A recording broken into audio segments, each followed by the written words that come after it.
भागलपुर का तिलका मांझी विश्वविद्यालय अक्सर किसी न किसी वजह से चर्चा में बना रहता है।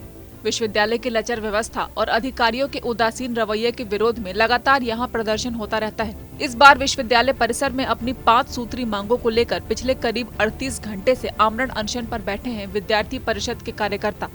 अनशन का नतीजा ये हुआ है कि अब प्रदर्शनकारियों की तबीयत अचानक बिगड़ने लगी है। हालात यहाँ तक हो गए कि डॉक्टर की टीम आ गई, स्टूडेंट्स को स्लाइन चढ़ाने की नौबत आ गई, लेकिन अब तक विश्वविद्यालय प्रशासन की ओर से कोई भी अधिकारी छात्रों की सुध लेने नहीं आए। एक ऐसे विश्वविद्यालय में मौजूद हैं जहां के एक समय के वीसी राष्ट्र कवि दिनकर भी रह चुके हैं, लेकिन अब लगातार कई सालों से यह विश्वविद्यालय अपने लचर व्यवस्था की वजह से सुर्खियां बटोरते रहता है।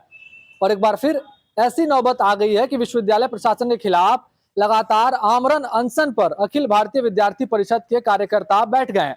और आप देख सकते हैं कि स्थिति ऐसी बन पड़ी है कि यहाँ पर अब इनको देखने के लिए डॉक्टर्स की टीम पहुंच गई है। सदर अस्पताल से एम्बुलेंस के साथ डॉक्टर की टीम यहाँ पर पहुंची और लगातार इनका इलाज किया जा रहा है। बता दें कि पिछले 38 घंटे से ये सभी जो हैं आमरण अनशन पर हैं और इनसे बातचीत करेंगे कि ऐसी नौबत आखिरकार क्यों आई कि इन्हें आमरण अनशन में बैठना पड़ा। कुछ लोग हैं, कार्यकर्ता हमारे बीच, तो बातचीत कर सके। बातचीत कर पाइएगा? क्या नाम हुआ? रोहित। क्या नौबत आ गई जो आमरण अनशन पर बैठना पड़ा? इस विश्वविद्यालय में समस्या है या समस्या में विश्वविद्यालय है, यहाँ के जो कुलपति है वो निर्णय ही नहीं कर पा रहे हैं। विश्वविद्यालय में समस्याओं की अंबार है।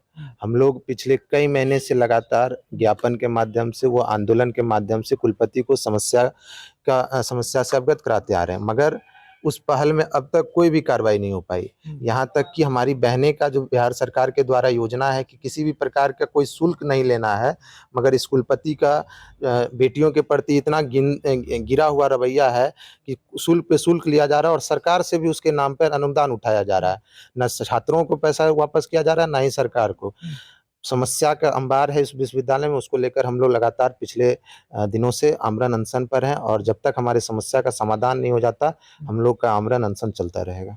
अच्छा, इतने देर से बैठे हुए, तबीयत बिगड़ने लगी है, क्या 5 सूत्री मांग है आप लोग? हमारी मांग बैनर में लिखी हुई है। पिछले 2 दिन, आज 24 घंटा से ज्यादा 30 घंटा से एवं होने चला, लेकिन यहाँ विश्वविद्यालय में सभी पदाधिकारी उपस्थित हैं, लेकिन देखने के लिए कोई आया तक नहीं। ये दुर्भाग्य। आज अगर आप देखेंगे विश्वविद्यालय किस तरफ जा रहा है। विश्वविद्यालय के कुलपति को सिर्फ जो है धन से मतलब है। यहाँ देखेंगे गेस्ट फैकल्टी को अगर हो या फिर अन्य किसी बात पर हो, इनको पैसा दीजिए, आपका काम हो जाएगा। हो सकता था कि अगर इस छात्रा का जो 2016 से योजना है, अगर उसमें छात्रा बहनें अगर 50% या 20% घूस बीसी को दे दे तो वो तुरंत लागू हो सकता है। ये दुर्भाग्य है विश्वविद्यालय। आज भवन के लिए हमें अनशन करना पड़ रहा है, जो कि खुद कराना चाहिए। पानी के लिए अनशन करना पड़ रहा है, कई ज्ञापन दिए।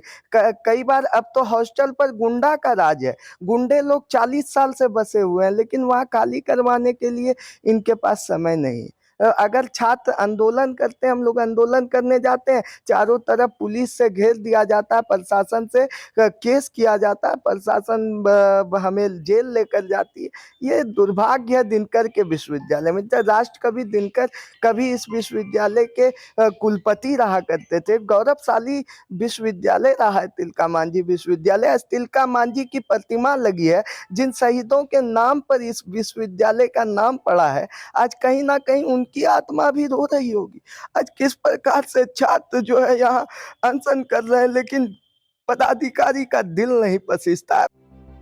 विश्वविद्यालय का प्रशासनिक भवन छात्रों की पढ़ाई की वजह से कम और प्रदर्शन की वजह से ज्यादा पहचाना जाने लगा है। एक वक्त था जब राष्ट्रकवि दिनकर इस विश्वविद्यालय के कुलपति हुआ करते थे।